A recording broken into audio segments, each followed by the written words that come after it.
Hello students, it's your English reader book of class 8 and today we will start lesson number 7 nothing you can't do.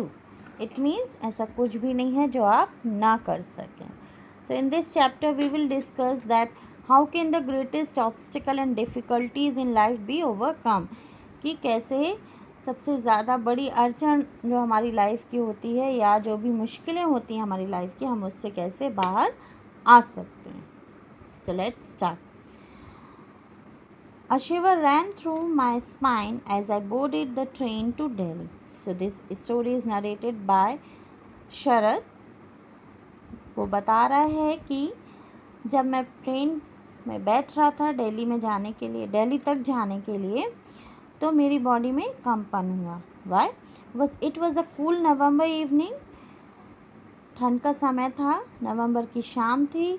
And I was thankful that the shawl on my shoulder would go unnoticed. और मैं इस बात का शुक्रगुजार हूँ कि मेरे जो कंधे पे जो शॉल उसने रखा हुआ था, it was unnoticed means उसका ध्यान नहीं गया था.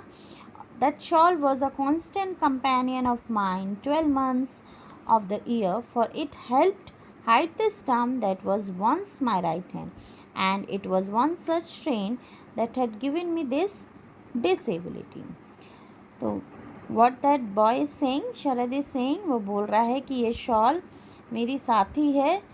कब से? 12 months, 12 महीनों से वो मेरी साथी है.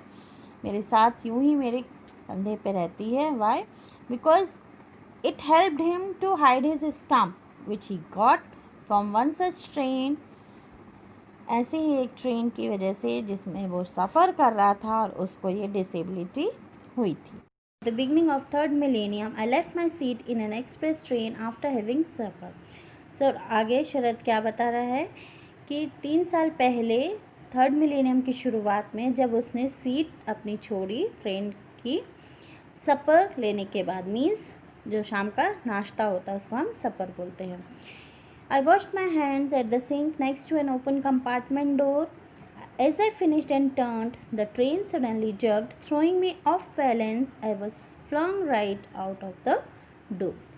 So what he is saying कि जैसे ही वो अपने हाथ धोने के लिए सिंक के पास गया, जो कि जस्ट कंपार्टमेंट डोर के बाजू से ही था, और उसने हाथ धो के जब वो टर्न हुआ तो ट्रेन सडनली जर्क्ड मीन्स जो झटका लगता है. तो ट्रेन का जो झटका लगा उसकी वजह से उसका बैलेंस बिगड़ गया और वो जाके सीधे डोर के बाहर गिर गया.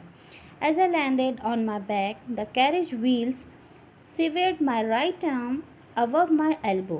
For the next couple of hours, I lay on the track, bleeding and in extreme pain, until a track inspector passing by found me. So जैसे ही वो ज़मीन पे गिरा तो एक carriage wheel severed his right arm, means एक carriage wheel आ रही थी जिसकी वजह से उसका जो राइट आर्म था वो कट गया था. एल्बो के ऊपर का हिस्सा उसका कट गया हुआ था और अगले कुछ घंटों तक वो ऐसे ही ट्रैक पे पड़ा हुआ था. बहुत सारा खून बह रहा था और उसको बहुत ज़्यादा पेन हो रहा था.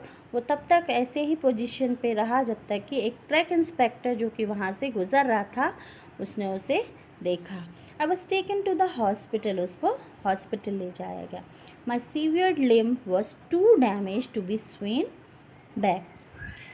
दे said I was critical but I lived with this disability, this stump of a hand that I hide from everyone with a shawl.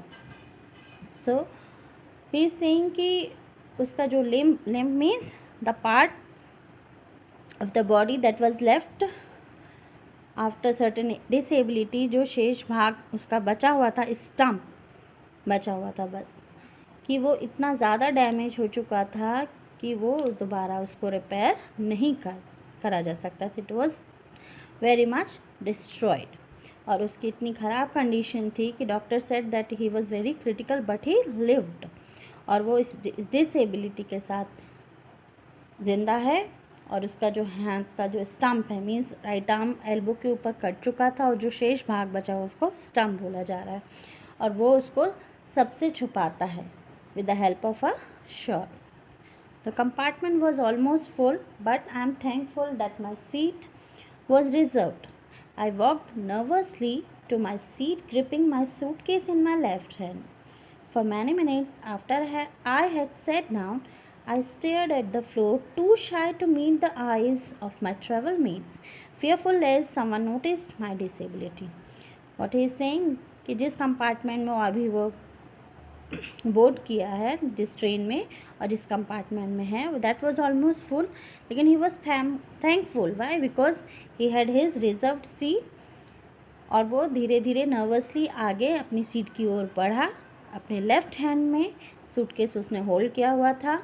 और कुछ मिनट तक जब वो बैठ गया, उसके बाद कुछ मिनट तक वो फ्लोर को देखता रहा. स्टेयर्ड एट द फ्लोर, जो ट्रेन कंपार्टमेंट का फ्लोर है उसकी तरफ वो देखता रहा. Why? Because he is feeling too shy. उसको शर्म आ रही थी अपने आंखें ऊपर करने की. As he thought that he is having a disabled person. तो वो लोगों से नज़रें मिलाने में उसको शर्म आ रही थी. The cheerful, lively voices of the people around me made me realize that unlike me, they were all young boys and girls in their teens. There were 2 girls and 3 boys all talking excitedly.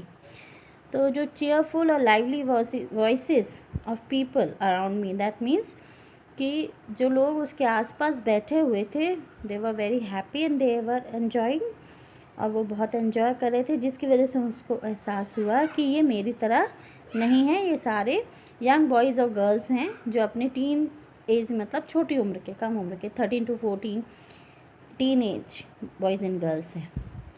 और वो कितने लोग थे? 2 लड़कियां और 3 boys, यानी 3 boys थे. और वो सारे एक दूसरे से बहुत अच्छे से बात कर रहे थे. Hey, you two are participating in the AB Olympics, inquired a tender voice from my right. तो मेरे राइट साइड से आवाज़ आई कि क्या आप भी AB Olympics में पार्टिसिपेट कर रहे हैं? I'm talking to you, sir. This time I realized that the athletic boy sitting to my right was addressing me. जब फिर से क्वेश्चन आया कि मैं आपसे बात कर रहा हूँ सर, एक व्यक्ति ने बोला कि मैं आपसे बात कर रहा हूँ सर, तब उसको एहसास हुआ कि ये एथलेटिक बॉय जो मेरे राइट साइड में बैठा है वो मुझसे बात कर रहा है. और उसको भी एहसास हुआ कि to my horror, I also realize to my horror that the shawl had slipped from my right shoulder, revealing my stump for everyone to see. Tears filled my eyes. तो जब उसको एहसास हुआ अपने डर का कि सभी लोग उसकी डिसेबिलिटी देख चुके हैं. How? Because the shawl which he had used to hide his stump, it had been fallen down. जिस शॉल से उसने अपने स्टम्प को कवर किया हुआ था वो नीचे गिर चुकी थी, और जिसकी वजह से सभी लोग उसका स्टम्प देख सकते थे. और उसको शर्म आ रही थी, जिसकी वजह से उसके आंखों से आंसू गिरने लगे. Next page. I don't understand what you mean. I managed to answer in a choking voice. शरद ने बोला कि मुझे समझ में नहीं आया कि आप क्या बोलना चाह रहे हो. और उसने जैसे भी करके मैनेज किया. चोकिंग वॉइस ने मीन्स उसका गला बैठ गया था. Why? Because his eyes are filled with tears. उसने धीरे से जवाब दिया. Manjeet, don't upset him, said the girl sitting opposite me. Manjeet startled you. I am sorry, she said again. तो मेरे सामने जो लड़की बैठी हुई थी उसने बोला, मंजीत, उन्हें परेशान नहीं करो, डिस्टर्ब नहीं करो. What she said sorry to me. Manjeet की जगह उसने मुझे सॉरी बोला. But he meant no harm, you know. He assumed you two are going to Delhi to participate in the AB Olympic as we all are. This is because we all are like you. लेकिन उसका इरादा आपको परेशान करने का नहीं था. उसको भी लगा कि आप भी दिल्ली जा रहे हैं AB Olympics में पार्टिसिपेट करने के लिए, जैसे कि हम सभी जा रहे हैं. और उसको ऐसा इसलिए लगा कि हम भी आपकी ही तरह हैं. I was startled once again. He was startled once again. वो सरप्राइज्ड रह गया. I meekly raised my eyes. और उसने धीरे से अपनी आइज़ को ऊपर किया. The girl smiled at me. और वो लड़की हंस रही थी, धीरे से मुस्कुरा रही थी. She was not more than 14. She had the face of an angel wearing a track suit, and for her right hand she had a stamp too. But she was not hiding it. On the contrary, it seemed to me she was flaunting it confidently.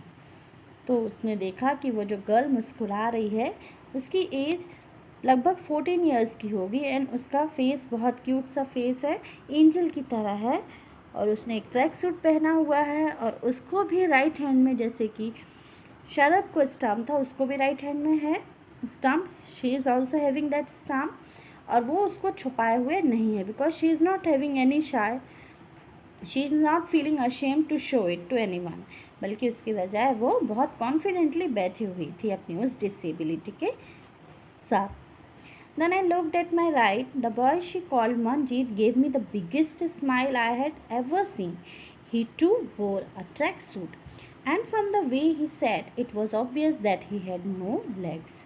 और जब मैंने अपने right side में देखा तो वो लड़का जिसको वो मंजीत कह के बुला रही थी, पुकार रही थी, उसने भी मुझे बहुत बड़ी स्माइल दी और मैंने इससे पहले किसी के चेहरे पे ऐसी मुस्कान नहीं देखी थी. और उसने भी ट्रैक सूट पहना हुआ था और जिस ढंग से वो बैठा हुआ था उससे ये ऑब्वियस पता चल रहा था कि उसके पास पैर नहीं है, he is not having legs.